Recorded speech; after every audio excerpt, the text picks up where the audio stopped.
తెలుగు వాళ్ళ పండగంటేనే పులిహోర. పులిహోర అంటేనే పండగ వచ్చిందని లెక్క. నవరాత్రులు జరుగుతున్నాయి కదా, మరి పండగ వచ్చింది కదా, అలాంటప్పుడు పుల్ల పుల్లగా మరి పులిహోర చేసుకుందామా? ఈ పులిహోర ఎలా చేశానో ఏంటో మరి వీడియోలోకి వెళ్ళిపోదాం. దానికోసం నేను 1/2 kg బియ్యం తీసుకున్నానండి. ఈ పులిహోర అంటేనే చింతపండుతో చేయాలి. ఇప్పుడు ఈ కాలంలో అందరూ కూడా ఏం చేస్తున్నారంటే చింతపండు వదిలేసి నిమ్మకాయని, దబ్బకాయని, మామిడికాయని, అలాగే మామిడికాయని ఎన్నో రకాల పులిహోరలు చేస్తున్నారు. కానీ ఇదివరకు చింతపండుతోనే పులిహోర చేసేవారు.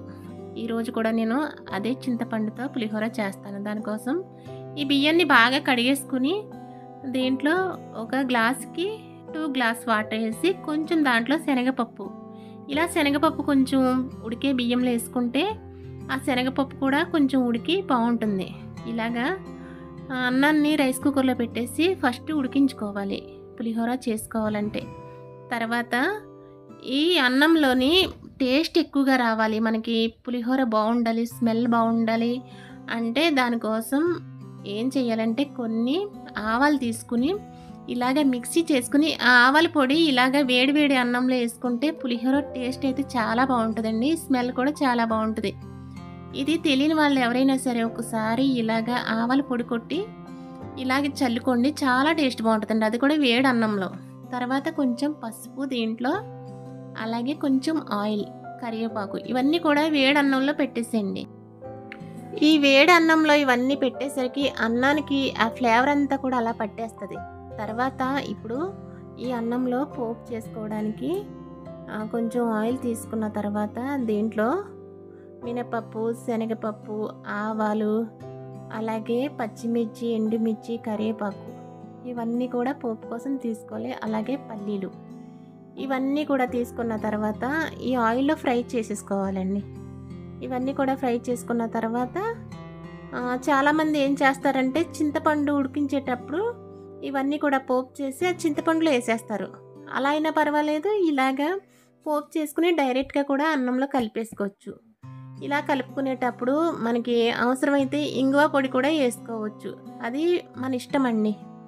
అవసరమైతే వేసుకోవచ్చు, లేకపోతే లేదు. నేను ఎందుకంటే దీంట్లో ఆవాల పొడి వేసాను కాబట్టి ఇంగువ అయితే వేయట్లేదండి నేను. ఇవన్నీ కూడా ఫ్రై చేసుకున్న తర్వాత ఇలాగా మరి మాడనివ్వకూడదండి, మాడిపోతే పోపు అస్సలు బాగోదు. ఈ అన్నంలో కలిపేసుకోండి. ఇలాగా కలిపేసుకున్న తర్వాత ఇప్పుడు చింతపండు గుజ్జు ఉంటుంది కదా, నేను ముందే చింతపండు గుజ్జు ఉడకబెట్టి తీసుకుని ఇలాగ ఉడకబెట్టేసానండి. దీంట్లో కొంచెం సాల్ట్, కొంచెం పసుపు వేసుకుని ముందే నేను ఇలాగ చిక్కగా అంటే వాటర్ లేకుండా ఈ విధంగా ఉడకబెట్టేసుకున్నాను. ఇప్పుడు ఈ పులిహోర కోసం ఈ రెడీ చేసుకున్నాం కదా పోపులు, ఇవన్నీ కూడా అన్నీ వేసుకున్న తర్వాత ఇప్పుడు పులిహోర కలిపేసుకోవడమే. మనకి ఇష్టమైనంత సాల్ట్, టేస్ట్కి ఎంతైతే పడుతుందో అంత సాల్ట్ వేసుకుని ఇప్పుడు పులిహోర బాగా కలిపేసుకోవడమే. అవసరమైతే పసుపు, కొంచెం పసుపు కావాలనుకుంటే, కలర్ రాలేదంటే కొంచెం పసుపు వేసుకుని ఈ పులిహోర బాగా కలిపేసుకోండి. ఇలాగా చింతపండు, ఉప్పు ఇవన్నీ కూడా సమానంగా చూసుకుని ఈ పులిహోరని బాగా కలిపేసుకోవాలి. ఇలాగా చింతపండు అయితే బ్లాక్గా ఉంటే పులిహోర కలర్ మారిపోద్దండి. మనం ఎంత పసుపు వేసుకున్నా అది పులిహోర బ్లాక్గా ఉంటుంది కాబట్టి చింతపండు నల్లగా ఉన్న చింతపండు అయితే తీసుకోకూడదండి. ఈ విధంగా పులిహోర అయితే రెడీ అయిపోయింది. ఈ దసరా నవరాత్రుల్లో పులిహోర ఈ విధంగా అయితే నేను తయారు చేసుకున్నానండి. పుల్ల పుల్లగా ఎంతో టేస్టీగా ఉండే పులిహోర రెడీ అయింది అమ్మవారికి. ఈరోజైతే నేను ఈ పులిహోర నైవేద్యం పెడతాను. చూసారు కదా ఎంత బాగా వచ్చిందో. వీడియో కన్నా నచ్చినట్లయితే నా ఛానల్ సబ్స్క్రైబ్ చేసుకోండి ఫ్రెండ్స్. ఒక లైక్ అయితే ఇవ్వండి. Bye bye.